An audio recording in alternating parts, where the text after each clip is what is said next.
Okay.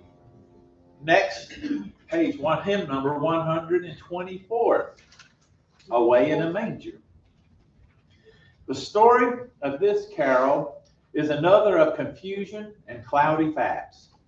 In 1887, Murray printed the tune and stanzas as we know them in a collection called Dainty Songs for Little Lads and Lasses. He titled the carol Luther's Cradle Hymn, going as far to say as composed by Martin Luther for his children and is still sung by German mothers to their little ones. Contradictory to that fact is the fact that officials J.R.M. appeared on the music. Some of these in question whether McFarland was the author of the third stanza of the tender yet humble dignity surrounding the birth of the child and prayer that is found in the third stanza. Our scripture to go with that is Luke 2:12. And this shall be a sign unto you. You shall find the babe wrapped in swaddling clothes and lying.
And right across the page, Joy to the World.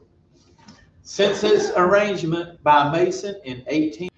Mason, a music educator, music editor, and prolific hymn writer, was well acquainted with the classical composers and their music, and certainly Handel.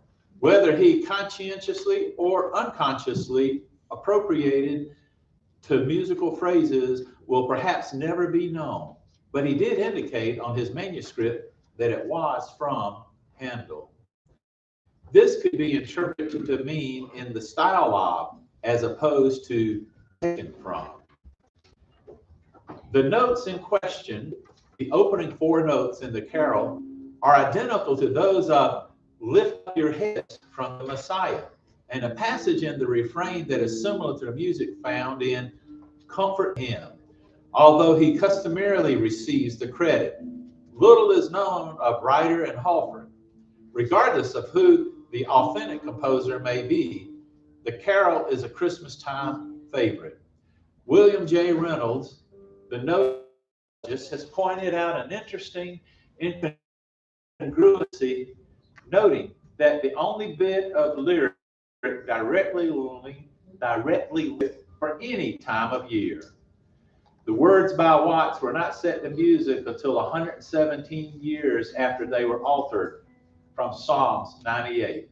Psalms 98 verse 2, the Lord hath made known his salvation. His righteousness hath he openly showed the sight of the heathen. Hymn number 125, Joy to the World. All right, now let's sing this one like we have some joy now.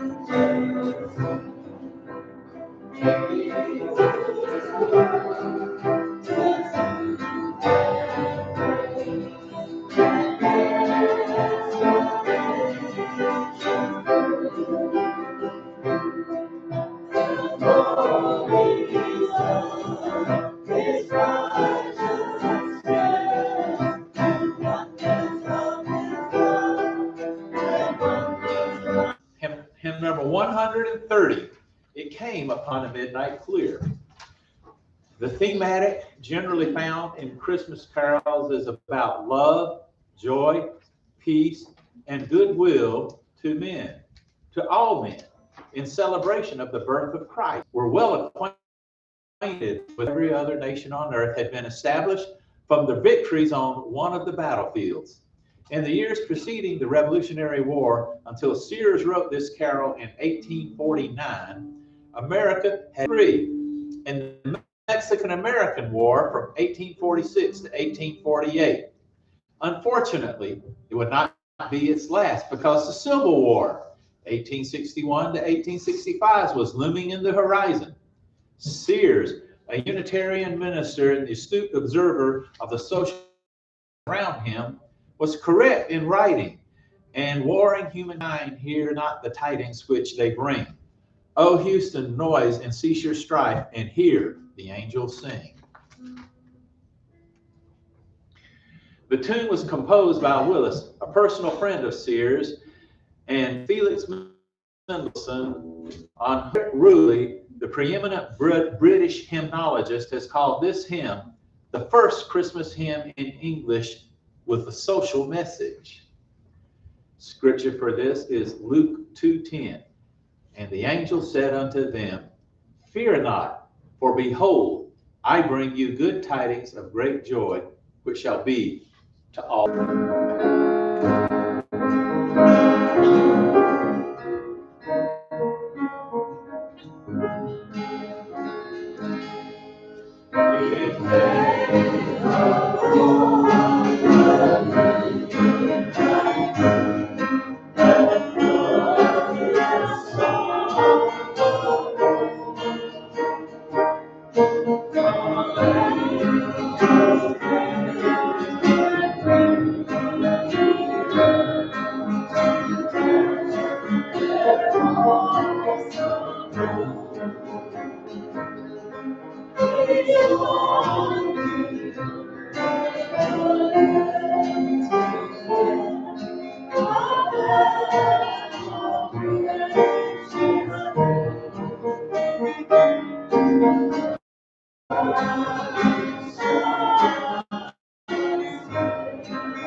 Him for nearly 200 years, a manuscript was discovered bearing the name of John Francis Wade. A copy is for church and perhaps a number of wealthy families. He was more familiar with music than the average person of his day because he hand copied each its manuscript in exquisite detail. In writing this carol, Wade's manner of presentation is more dramatic. In the next stanza, worshipers are called by God himself, not as infant, but as God begotten, not created. In other stanzas, the choir burst into joyous song. The invitation is extended to all to come. Let us adore him, Christ the Lord. A single Christmas doesn't pass without which the Lord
serve.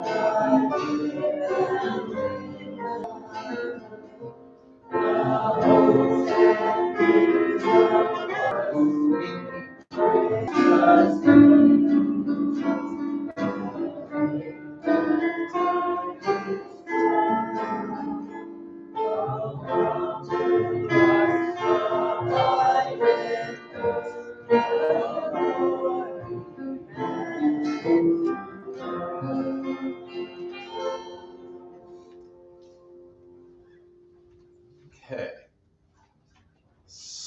By Bing Crosby. Okay.